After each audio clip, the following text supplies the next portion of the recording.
Federation of वेटर्न्स association के सभी साथियों को नमस्कार। साथियों, किसी कारण से पिछले कुछ समय से हम लोग रूबरू नहीं हो सके हैं। कुछ पारिवारिक स्थितियां अनुकूल नहीं रही। साथियों, 9 अप्रैल 2023 को आप सभी ने एक दूरदृष्टि का परिचय देते हुए लाखों पूर्व सैनिकों के हित के लिए एक संगठन फेडरेशन ऑफ वेटर्न्स एसोसिएशन का गठन किया। मैं पहले भी कहता रहा हूँ कि हर अच्छी चीज़ के अंदर कुछ न कुछ रोड़े ज़रूर आते हैं। जिस दिन से फेडरेशन का गठन हुआ उसी दिन से कुछ ऐसे लोग सक्रिय हो गए जिनको कि ये एक्स सर्विसमैन के कल्याण के लिए बनाया गया फेडरेशन राष्ट्र नहीं आया। कारण ये है कि उनमें से कुछ तो ऐसे हैं साथी या मंच या जो ग्रुप कह लो कि वो किसी न किसी रूप से अपना हित साधना चाहते हैं। किसी को अपना राजनीतिक हित पूरा करना है। कुछ आर्मी ऑफिसर्स की गोद में बैठ करके पहले की तरह हमारे वर्ग का शोषण चाहते हैं। और कुछ तो ऐसे हैं कि जो बिना प्रधानी के किसी भी संगठन में काम कर ही नहीं सकते। ये उनके बस की बात नहीं है।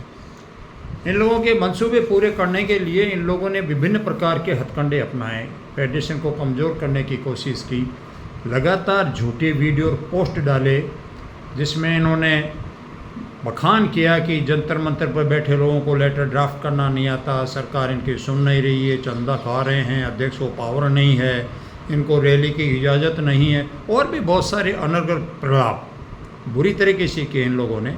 लेकिन अच्छे काम के लिए रोड़े कितने आए, सफलता ज़रूर मिलती है। इन्होंने हमारी हर कॉल को फेल करने के लिए ऐसा दुष्प्रचार किया, लेकिन सौभाग्य की बात रही कि इनकी किया गया दुष्प्रचार हमारे लिए प्रचार बन गया और एक से एक संगठन करके करीब 150 संगठन आज आपके फेडरेशन के साथ जुड़ करके कंधे से कंधा मिला करके काम कर रहे हैं। ये सब कुछ आपके धैर्य का परिणाम है। साथियों, मैं हमेशा कहता आया हूँ, किसी भी साथी या ऑर्गेनाइजेशन का नकारात्मक कोई भी पोस्ट या वीडियो आता है उसका आप जवाब ना दें, क्योंकि आपका जवाब देने का मतलब वो ये सोचता है कि मुझे वेटेज मिल रही है। इग्नोर करें। उसी का कारण है कि आज ये लोग बौखलाहट भरे जितने भी पोस्ट डाल रहे थे आज हाथ थक करके चुपचाप बैठ गए हैं और अब नया चेहरा और नाम बदल करके पूर्व सैनिकों को गुमराह करने के लिए फिर से आगे आ रहे हैं। हमें सभी को सावधान रहना है। ये लोग हमारे, एक तो अच्छी बात है कि जो भी फेडरेशन कदम उठाता है उसकी नकल करते हैं और ये इस प्रकार का एक प्रमाण है कि फेडरेशन जो भी कर रहा है वो बिल्कुल सही कर रहा है। इसलिए जो भी फेडरेशन से बाहर हैं ज़्यादातर वो लोग इसका अनुसरण कर रहे हैं, फॉलो कर रहे हैं, उसकी नकल कर रहे हैं। उदाहरण के तौर पे 20 फरवरी को आप लोगों ने सब ने इकट्ठे होकर जंतर मंतर पर फैसला लिया कि हमें एक फेडरेशन बनाना चाहिए।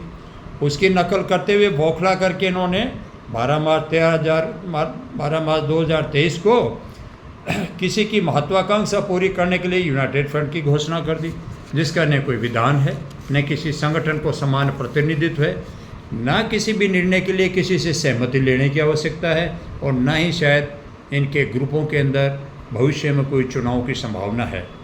हमारी हर कॉल को फॉलो करते हुए इन्होंने कुछ ना कुछ सिमिलर कॉल दे करके अपना प्रभाव दिखाने का कोशिश किया। उदाहरण के तौर पे हमने 23 जुलाई को दिल्ली में सफल महारैली का आह्वान किया, सफल हुए, तो उसकी नकल करते हुए 6 अगस्त को इन्होंने भी एक फ्लॉप रैली करने का आयोजन का ऐलान कर दिया और उसका बहुत एक गलत संदेश गया जिससे आम पूर्व सैनिकों का नुकसान हुआ। लेकिन शायद इनको पूर्व सैनिकों के कल्याण से कोई सरोकार नहीं। अब इनके कुछ साथी फेडरेशन के 20 फरवरी से चल रहे आंदोलन का नाम लेकर के सितंबर महीने में रेवाड़ी के अंदर कोई रैली करने का प्रचार कर रहे हैं और पूर्व सैनिक एकता का फतवा जारी कर रहे हैं। कुछ संगठन फेडरेशन को लिखित में समर्थन दे रखा है, लेकिन उसके विपरीत वो ऐसे तत्वों के साथ में मिलकर के भी फेडरेशन को कमज़ोर करने का कोशिश कर रहे हैं। इससे हमको सावधान रहना है। साथियों, भारत के इतिहास में ये एक पहला सफलता प्राप्त एक ऐसा प्रयास फेडरेशन का रहा है कि पूर्व सैनिकों के संगठनों का एकता कायम करी। 9 अप्रैल को 100 से अधिक संगठनों ने इस संगठन की एकता रूपी माला का हिस्सा बने और आपने एक मजबूत फेडरेशन का गठन कर लिया।